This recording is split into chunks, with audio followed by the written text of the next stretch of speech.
Préparation des mesures. Tracé du perçage de platine de soutien.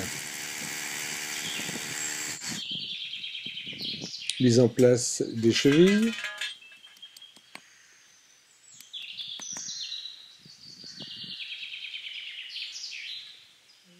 Mise en place des vis avec blocage.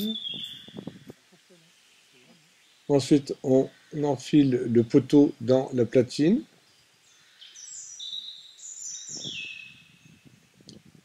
On règle le niveau dans les deux sens. Et l'on fixe donc le poteau sur la platine de fixation à l'aide de vis auto-perforeuses.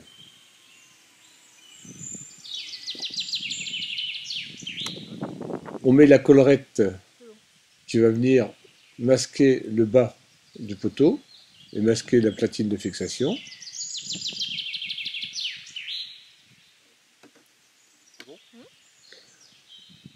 Ensuite, on met donc les premières cales pour la traverse inférieure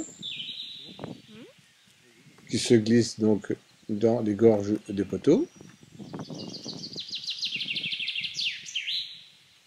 On met l'entretoise qui va nous permettre de régler la distance entre les deux traverses, la traverse inférieure et la traverse supérieure. Mise en place donc de la traverse supérieure.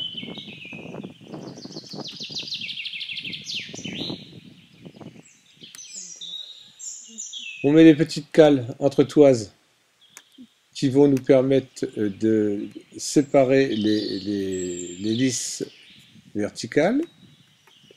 Donc il faut les mettre, comme vous le voyez sur la photo, sur la vidéo, en biais. On les met toutes. Donc les calculs ont été préalablement effectués.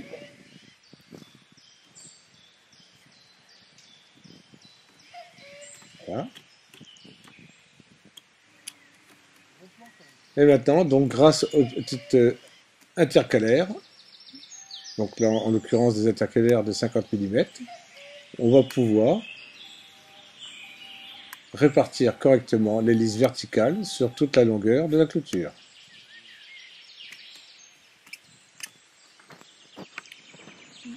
Comme vous avez pu le remarquer, hormis la fixation des platines des poteaux et des poteaux, on n'utilise plus aucune vis. Tout s'encastre.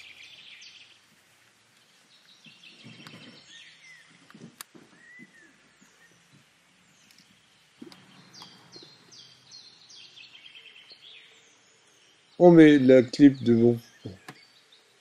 On pourrait continuer de ce côté-là, d'accord, mais dans l'exemple, on s'arrête sur cette partie. On met, pareil, les petites intercalaires et le chapeau sur les poteaux, que je vous conseille de coller. On peut également remplacer les lisses rectangulaires par des lisses moulurées. Et là, les petites entretoises sont déjà prédécoupées à 50 mm, voilà, ce qui fait un espacement de 50 mm entre chaque lisse.